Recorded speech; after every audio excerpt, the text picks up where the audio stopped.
Bismillahirrohmanirrohim. Assalamualaikum warahmatullahi wabarakatuh.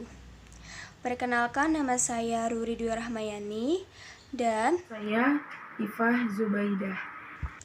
kami di sini ingin membahas mengenai the Islamic worldview sebagai metodologi ilmu. Sebelum kita memulai presentasi pada materi kali ini, kita mulai dengan membaca doa belajar.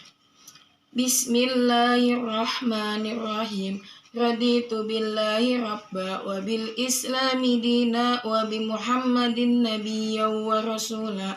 Rabbi zidni ilman warzuqni fahman. Amin ya robbal alamin. Semoga pada pertemuan kali ini berjalan dengan baik dan semoga materi kali ini bermanfaat bagi kita semua. Baik teman-teman, sebelum kita membahas mendalam mengenai the Islamic worldview, kita harus tahu terlebih dahulu pengertian dari the Islamic worldview itu sendiri. Nah, worldview itu dipakai dalam bahasa Inggris dan juga bahasa Jerman, yakni Weltanschauung, dengan arti pandangan hidup atau pandangan dunia. Pandangan umum tentang dunia ini berarti pandangan yang menyangkut soal hakikat, nilai, arti, dan tujuan dunia serta hidup manusia.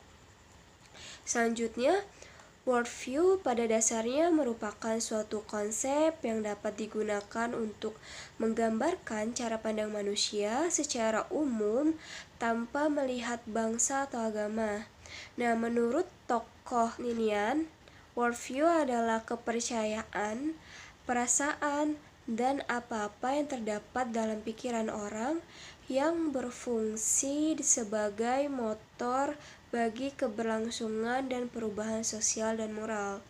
Jadi yang kita tahu, worldview itu sendiri pandangan hidup atau pandangan dunia dari seseorang dalam menyelesaikan permasalahan itu sendiri. Namun di dalam Islam mempunyai makna tersendiri dari worldview, yakni pandangan tentang keseluruhan aspek kehidupan yang asasnya adalah keesaan tauhid.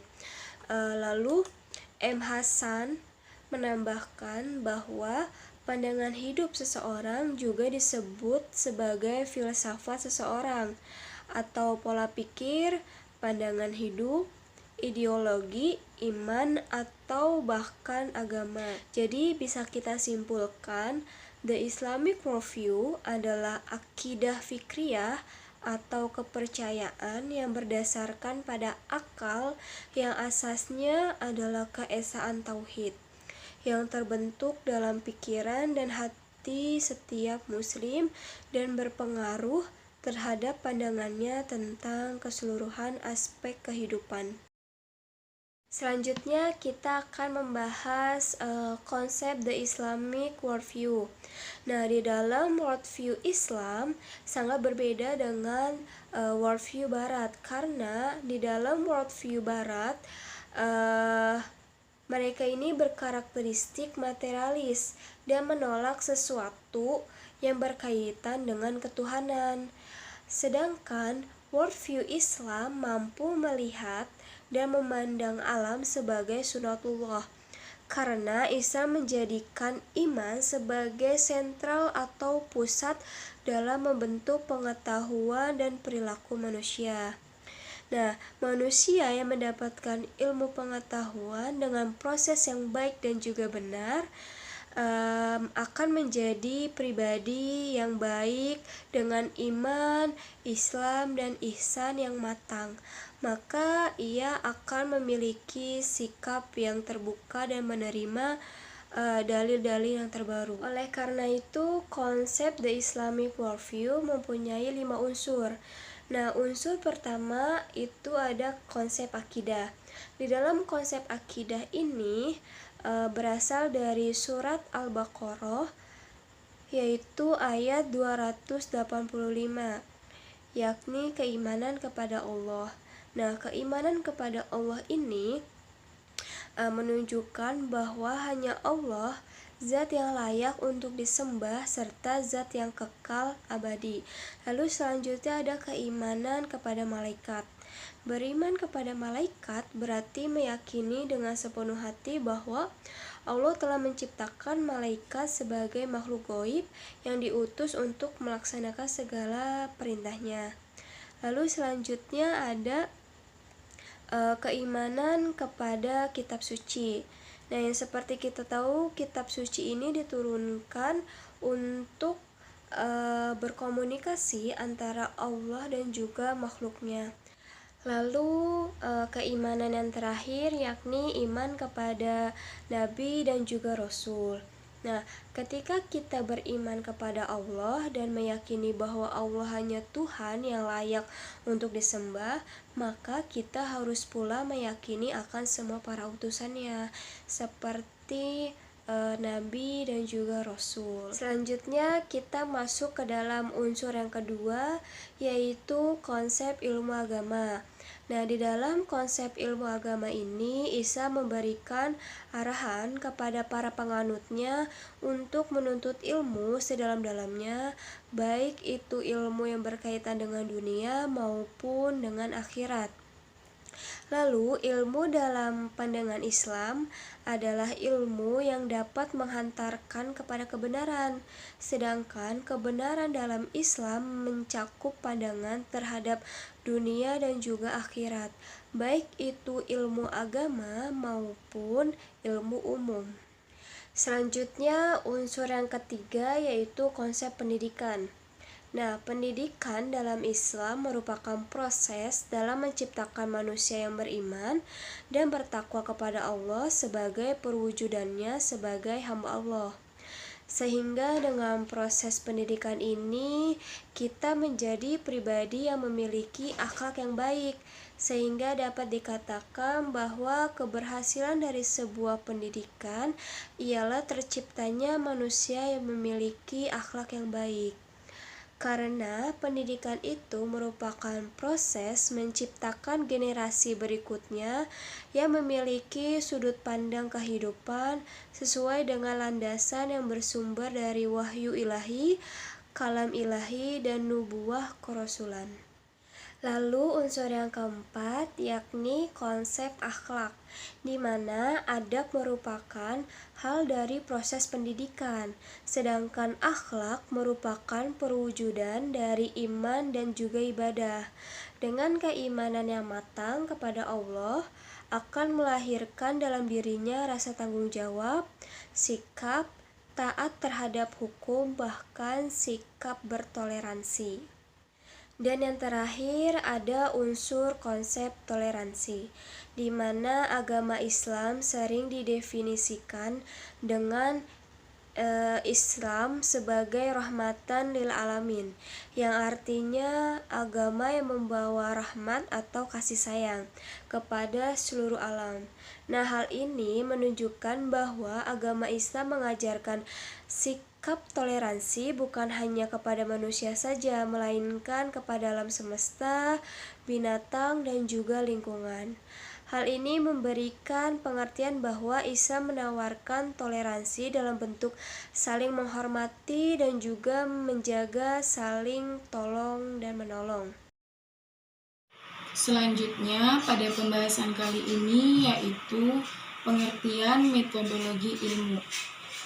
Kata metodologi berasal dari bahasa Yunani yaitu metodos yang berarti cara atau jalan. Dalam bahasa Inggris, kata ini ditulis metode, dan bangsa Arab seringkali menerjemahkannya dengan torikot dan manhaj.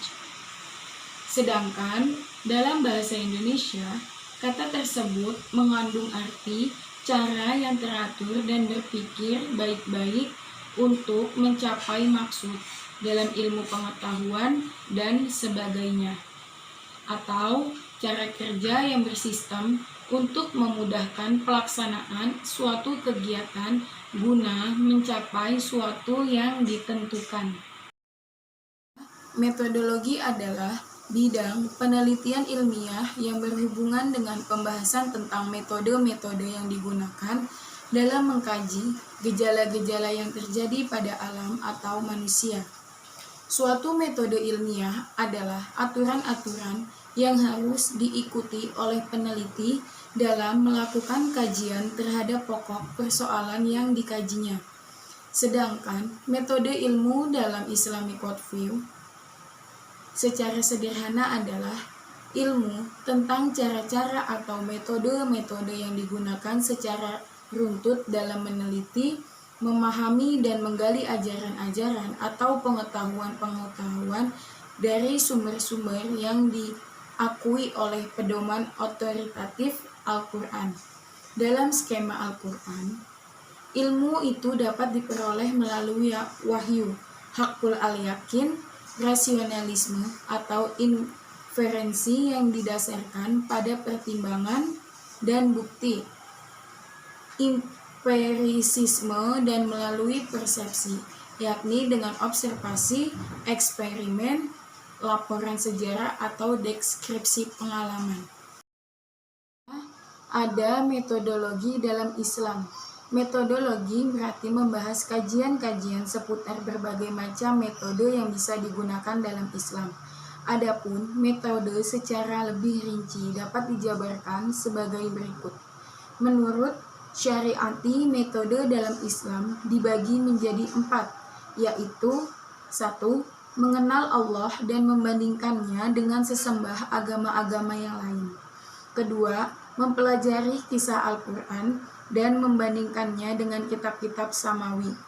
Yang ketiga, mempelajari kepribadian Rasul, Islam, dan membandingkannya dengan tokoh-tokoh besar pembaharuan yang pernah hidup dalam sejarah. Dan yang keempat, mempelajari tokoh-tokoh utama agama maupun aliran-aliran pemikiran. Selanjutnya kita akan membahas mengenai macam-macam metodologi dalam ilmu Islam. Nah, pola pikir dalam memahami agama Islam pada setiap orang tentulah berbeda. Maka dari itu ada beberapa metode yang ada saat ini. Yang pertama ada metodologi pemikiran modern. Lalu yang kedua metodologi tekstual dan kontekstual. Lalu yang ketiga ada metodologi pendidikan Islam. Dan yang terakhir metodologi muqaranah mazhab. Untuk itu kita akan membahas satu persatu dari macam-macam metodologi tersebut. Yang pertama ada metodologi pemikiran modern, di mana pemikiran modern dapat diartikan arah pemikiran yang maju menuju kepada pembaharuan. Menurut Muhammad Abduh, terdapat 2 macam metodologi pemikiran modern. Yang pertama ada pemikiran modern yang sekuler, yakni pemikiran yang menjaga akidah Islam, tetapi juga mengaplikasikan pemikiran Barat sebagai hukum positif. Pemikiran ini cenderung kepada sekularisme yang bertujuan memisahkan agama dan negara untuk menjadikan hukum positif Barat sebagai pengganti syariat Islam yang masih memerlukan pembenahan. Selanjutnya ada pemikiran modern yang agamis, di mana pemikiran ini masih menjunjung tinggi nilai-nilai mobilisasi rohani dan juga keagamaan. Pemikiran ini menerapkan akidah dan syariat Islam sebagai sumber hukum paling utama dalam kehidupan beragama. Selanjutnya, ada metodologi pendidikan Islam. Menurut Undang-Undang Republik Indonesia Nomor 2 Tahun 1989, pendidikan Islam adalah usaha sadar untuk menyiapkan peserta didik melalui kegiatan bimbingan, pengajaran, dalam latihan bagi perannya di masa yang akan datang. Metodologi pendidikan Islam merupakan cara atau usaha yang dilakukan untuk kegiatan bimbingan dan pengajaran dalam memahami Islam. Metodologi pendidikan Islam adalah jalan atau proses yang harus dilalui di mana faktor iman dan kemampuan bertakwa dalam perilaku pribadi dan sosial dijadikan pusat program kurikuler baik di lembaga pendidikan umum maupun keagamaan. Metode yang digunakan untuk meningkatkan kualitas hidup umat Islam sebaiknya metode yang digali dalam sumber-sumber pokok ajaran agama Islam sendiri. Ada beberapa metode yang digunakan dalam pendidikan Islam, di antaranya yaitu taklim, diartikan juga sebagai pengajaran. Yang kedua, tabiin. Metode ini biasanya pendidik harus menjelaskan materi atau objek dengan benar. Yang ketiga, ada tafsil. Pendidik harus menjelaskan secara detail tentang persoalan yang akan dibahas. Dan terakhir, ada tafhim. Metode ini digunakan pendidik untuk memberikan kesatuan persepsi mengenai benda, permasalahan, ataupun kasus yang dibicarakan. Ada metodologi tekstual dan kontekstual. Metodologi tekstual yaitu menekankan pada signifikansi teks-teks sebagai kajian Islam dengan merujuk pada sumber-sumber suci dalam Islam, terutama Al-Quran dan hadis. Pemahaman hukum mengacu pada adanya yang tertera dalam Al-Quran atau hadis, tidak memandang latar belakang sosial dan kultur masyarakat dan faktor yang melatar belakangi permasalahan yang terjadi. Sedangkan metodologi kontekstual yaitu metode untuk memahami dalam kerangka konteksnya, baik ruang dan waktu. Pendekatan ini merupakan perangkat komplementer yang menjelaskan motif-motif kesejahteraan dalam ritual Islam. Metode ini juga mengacu pada sumber-sumber ajaran Islam, yaitu Al-Quran dan hadis, akan tetapi perlu dipahami secara berbeda dengan metodologi tekstual yang dilihat dari waktu, latar belakang sosial, kultur budaya, serta faktor penyebab dan akibatnya. Dan yang terakhir ada metodologi muqaranah mazhab, di mana secara etimologi muqaranah berarti membandingkan. Di sini maksud membandingkan ialah membandingkan dua hal atau dua perkara atau lebih. Sedangkan menurut bahasa, mazhab berarti jalan atau tempat yang dilalui. Oleh karena itu, pengertian dari muqaranah mazhab yaitu bidang yang mengkaji dan membahas tentang hukum yang terdapat dalam berbagai mazhab dengan membandingkan satu sama lain agar dapat melihat tingkat kehujahan yang dimiliki oleh masing-masing mazhab tersebut, serta mencari segi persamaan dan juga segi perbedaannya. Jadi kesimpulan pada materi kali ini, di mana Islam worldview adalah pandangan hidup yang dimulai dari konsep keesaan Tuhan yang berimplikasi pada keseluruhan kegiatan manusia di dunia. Lalu Islamic worldview diartikan juga sebagai visi tentang realitas dan juga kebenaran. Namun di dalam Islamic worldview ini memiliki banyak macam metodologi ilmu. Seperti yang tadi kita sudah bahas, ada metodologi pemikiran modern, ada metodologi mengenai kontekstual dan kontekstual, dan juga lain-lain. Jadi, pembangunan ilmu pengetahuan Islam yang berasas dari cara pandang Islam hendaknya dijadikan prioritas bagi seluruh gerakan Islam. Jadi dengan merealisasikan Islamic worldview dalam sanubari umat Islam, mudah-mudahan akan melahirkan semangat dalam mengembangkan ilmu pengetahuan Islam. Sudah presentasi dari kami, mohon maaf apabila ada salah, yaitu kita tutup dengan membaca kafaratul masjid. Subhanakallahumma wa bihamdika asyhadu an la ilaha illa anta astaghfiruka wa atubu ilaik. Wassalamualaikum warahmatullahi wabarakatuh.